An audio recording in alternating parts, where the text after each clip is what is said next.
اللہ تعالیٰ فرماتے ہیں اللہ یجتبی الیہ من یشاء، اللہ تعالیٰ جسے اپنا بنانا چاہتے ہیں اپنی طرف کھینچ لیتے ہیں، جسے اللہ کھینچ لے تو فلم کی دنیا، ناچ گانے کی دنیا، شراب کی دنیا، ڈرگس کی دنیا اور حرام زنا، لڑکوں کے ساتھ کالا منہ کرنے کی دنیا اس کو نہیں کھینچ سکتی۔ ایک شاعر تھے عبدالحفیظ جونپوری رحمۃ اللہ علیہ، بہت شراب پیتے تھے۔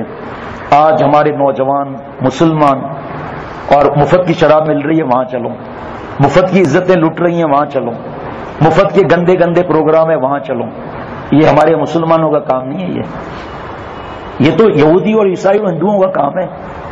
ہم نے تو کلمہ پڑھا ہے نا، گر خفاش رفتے در کورو کبوت باز سلطان دیدارا بارے چبوت۔ اے میرے بھائی، چمکادڑ کا کام گٹر لائن میں رہنا ہے، پخانے کو کھانا ہے، پیشاب کو چاٹنا ہے، الٹی لٹکی ہوئی ہے سورج سے دشمنی کی وجہ سے۔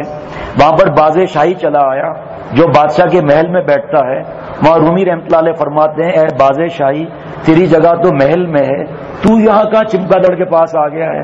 تو ہمارے حضرت والا رحمۃ اللہ علیہ یہ شعر سنا کر فرماتے تھے کہ شراب پینا، ماں باپ سے لڑنا، ماں باپ پر ہاتھ اٹھانا، بیوی کو طلاق دینا، حرام کھانا، سود اور رشوت اور زنا، گندی فلمیں، ناچ گانا، ڈسکو، شادی کے اندر مہندی، مایوں اور دیندار گھر کہلا رہے ہیں، وہاں پر بہنیں ناچ رہی ہیں، بیٹیاں ناچ رہی ہیں۔ اے میرے دوست، یہ تو یہودی عیسائی کے کام ہے۔ جس طرح باز شاہی محل سے آیا تو یہاں کہاں آیا ہے؟ محل میں جانا۔ اس طرح ہم جنت سے آیا واپس جنت میں جانا ہے نا، تو دوزخ کے کام کیوں کر رہے ہیں ہم لوگ؟ اللہ ماں باپ کی بد دعا کیوں لی ہوئی ہے ہم لوگوں نے؟ اب ماں باپ کے حقوق پر بیان ہوگا تو کئی گھنٹے گزر جائیں گے۔ تو میرے دوستوں اور ساتھیوں، عبدالحفیظ جونپوری شاعر رحمۃ اللہ علیہ شراب بہت پیتے تھے۔ ڈاکٹر عبدالحی صاحب رحمۃ اللہ علیہ سے ملاقات ہوئی۔ ڈاکٹر صاحب رحمۃ اللہ علیہ سے پوچھا کہ آپ تو ڈاکٹر ہیں ہومیوپیتھک کے، یہ آپ کے پاس بڑے علماء آ رہے ہیں، آپ کی ایک مٹھی داڑھی، مونچھیں صاف، ٹخنا کھلا ہوا، کیونکہ مسلمان مردوں کو ٹخنا چھپانا حرام ہے۔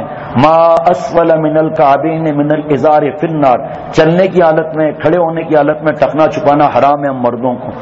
تو فرمایا کہ میں حضرت تھانوی رحمۃ اللہ علیہ کے پاس جاتا ہوں، کہ میں چلوں؟ کہا چلو۔ وہاں گئے، 3 دن تک کے بعد پہنچے تو 3 دن کی داڑھی نکل آئی عبدالحفیظ رحمۃ اللہ علیہ کی۔ وہاں پہنچ کے حضرت تھانوی رحمۃ اللہ علیہ سے ملاقات ہوئی۔ فرمایا اب آپ لوگ آرام کریں، صبح ملاقات ہوگی۔ صبح حضرت عبدالحفیظ رحمۃ اللہ علیہ نے، جونپوری شاعر نے، حجام کو بلا کے داڑھی کٹوا دی 3 دن کی۔ حضرت تھانوی رحمۃ اللہ نے دیکھ کے فرمایا ارے عبدالحفیظ یہ آپ نے کیا کیا؟ کہ حضرت آپ حکیم الامت ہیں، میں مریض الامت ہوں، ہر مریض کو حکیم کو صحیح پوزیشن بتانی چاہیے۔ فرمایا عبدالحفیظ اگرچہ تمہاری نیت صحیح لیکن گناہ کبیرہ یہ ہے، توبہ کرو۔ کہ حضرت میں مر جاؤں گا، آج کے بعد ایک مٹھی سے داڑھی کم نہیں کراؤں گا، آپ بس مجھے 2 دعا دے دیں کہ میں شراب چھوڑ دوں اور دوسرا میرا خاتمہ ایمان پر ہو جائے۔ شراب چھوڑ دی۔ حضرت تھانوی رحمۃ اللہ علیہ قنوج میں بیان فرما رہے تھے تو قریب ایک بوڑھا بیٹھا رو رہا تھا سفید داڑھی کے ساتھ۔ بیان ختم ہوا، حضرت مجدد نے فرمایا کہ یہ تو پہلی دفعہ میں نے دیکھا ہے بستی میں، یہ ہے کون؟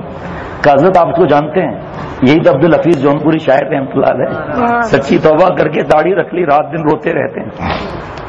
جب موت کا وقت نزدیک آیا تو گھر کی دیوار تک جاتے اے اللہ مجھے معاف کر دے، دوسری دیوار تک آتے اے اللہ مجھے معاف کرتے، باہر نکلتے اے میرے پوتوں اور پوتیوں اپنے منہ ہاتھ اٹھاؤ اور کہو اے اللہ ہمارے بوڑھے دادا کو معاف کر دے، انتقام نہیں لینا۔